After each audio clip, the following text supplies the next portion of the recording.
पता है, जब मैं बहुत ज़्यादा परेशान होती हूँ ना, मुझे समझ नहीं आता है मैं मम्मा से बात करूँ, ना करूँ, या किससे ऐसी बात कर लूँ जिससे मेरी घबराहट थोड़ी कम हो जाए, थोड़ी-सी एंग्ज़ायटी को रिलैक्स मिल जाए। And that is the time जब मैं एक भजन सुनती हूँ जो मेरे नानी मम्मा सुनते थे।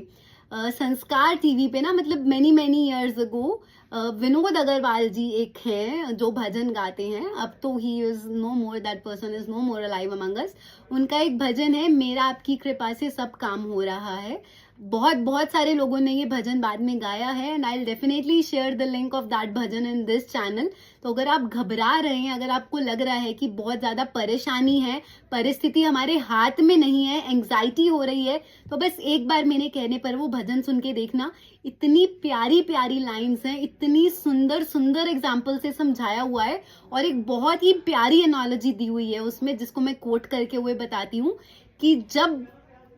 जो दियाज होते हैं, मतलब यानी कि जो लैंटर्न लाइट्स होती हैं, जब छत पे वो पड़ी हैं और इतनी हवाएं चल रही हैं, जब फिर भी कोई ऐसी एक शक्ति आके उन हवाओं को भी कुतर रही है, कतर रही है कि जो दिया है वो बुझे ना, तो हमारे साथ कैसे कुछ बुरा हो सकता है। जब भी कुछ बुरा होने लगता है भगवान के भक्त के साथ, भगवान की क्रिएशन के साथ, वो आउट ऑफ द वे भी कुछ ऐसा रास्ता दिखा देते हैं, कुछ ऐसा दरवाजा खोल देते हैं जिससे इमीडिएटली हमें तो रिजल्ट नहीं दिख रहा होता, बट हाँ, वो उस रास्ते की तरफ चाबी होती है, उस रास्ते का विजन होता है जहां से लाइफ लॉन्ग आपकी सिचुएशन बदल जाने वाली होती है, जहां से लाइफ लॉन्ग आपकी चीजें सुधर जाने वाली होती हैं। तो जस्ट एक बार मेरे कहने पर, अगर सच में घबराए हुए हो, परेशान हो, तो ये भजन सुनकर देखना। And do let me know in the comment section आपको कैसा लगा, क्योंकि मुझे तो बहुत बहुत अच्छा लगता है ये भजन सुनकर। एंड मैंने अपनी नानी मम्मा से ये भजन सुनना स्टार्ट किया था, and I really feel peace,